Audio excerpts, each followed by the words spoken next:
এমন গাছ যা রাত্রেও অক্সিজেন উৎপাদনে সক্ষম, এমন গাছ যা অল্প আলোতেও ভালোভাবে বেঁচে থাকতে পারে, এমন গাছ যা সারা দিন খেটে এসে ঘরে ঢুকলে আপনাকে সারাদিনের ক্লান্তি অনায়াসেই ভুলিয়ে দিতে পারে, যে গাছের পাশে রাত্রেও নির্দ্বিধায় বসা যায়, যে গাছ দিন শেষে বাড়ি ফিরে আসার কথা বারবার মনে করিয়ে দেয়। বন্ধুরা, আমি বলছি ইনডোর প্ল্যান্টের কথা। বন্ধুরা, সারাদিনের অক্লান্ত পরিশ্রমের পর যখন আমরা ঘরে ফিরব, তখন ঘরের প্রবেশ পথে যদি এরকম সুন্দর গাছগুলো আপনাকে অভ্যর্থনা জানায়, তাহলে আমাদের সারাদিনের কষ্ট কিন্তু নিমেষেই রিলিফ হয়ে যায়। ইনডোর প্ল্যান্টের রয়েছে বিভিন্ন গুণাবলী। আজকের ভিডিওতে সেই সমস্ত বিষয় নিয়ে আমরা আলোচনা করব এবং সঙ্গে থাকছে ইনডোর প্ল্যান্টের মধ্যে কোন কোন ভ্যারাইটিগুলো আমরা আমাদের ট্রপিক্যাল রিজিয়নে অর্থাৎ উষ্ণমণ্ডলের অঞ্চলে যারা আমরা বাস করি তাদের ঘরের জন্য পারফেক্ট।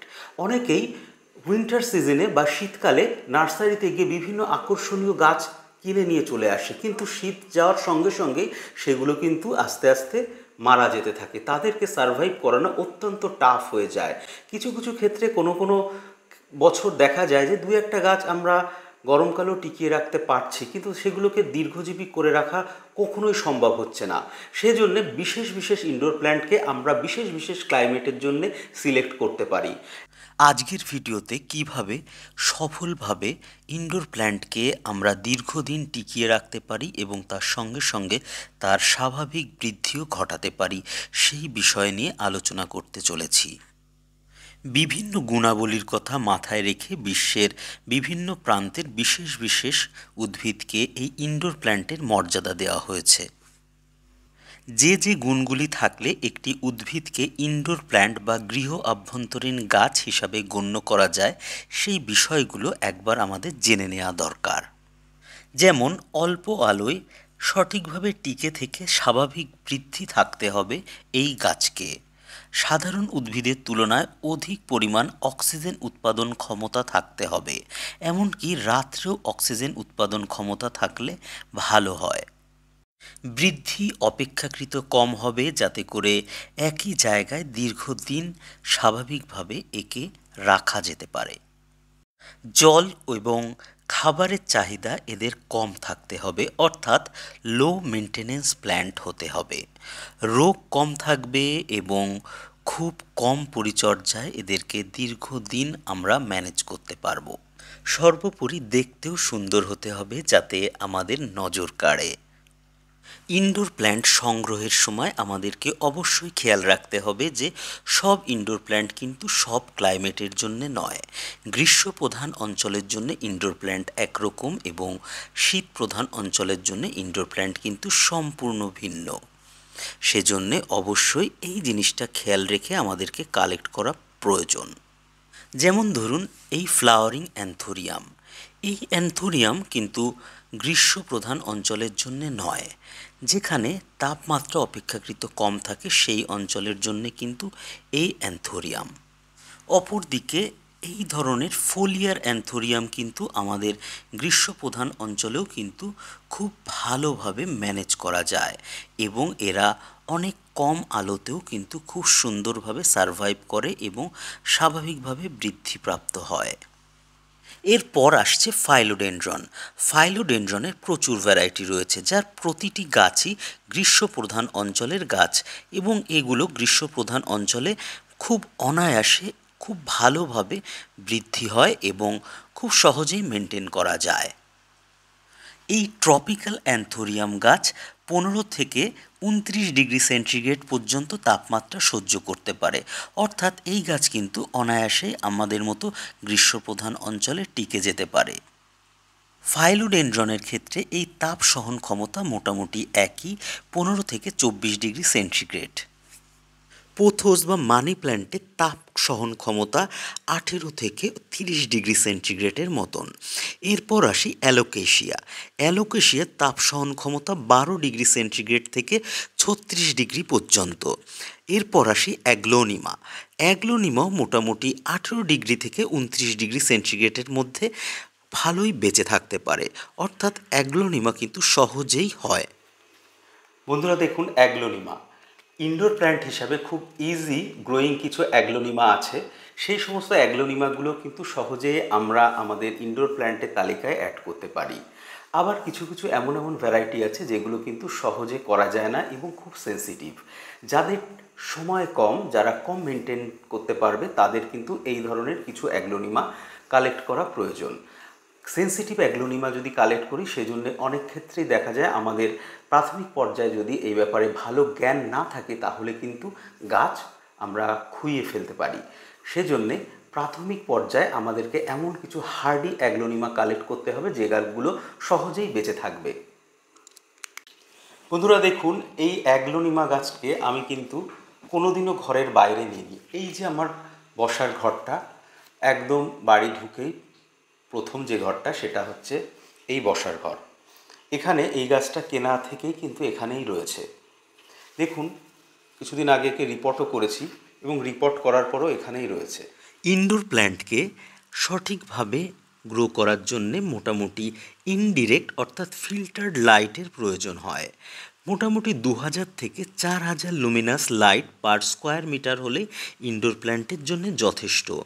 আর যদি আমরা ঘরের মধ্যে করি তাহলে 20 থেকে 40 ওয়াটের যে কোনো এলইডি লাইট দিয়ে কিন্তু ইনডোর প্ল্যান্ট খুব সহজেই গ্রো করা যায়।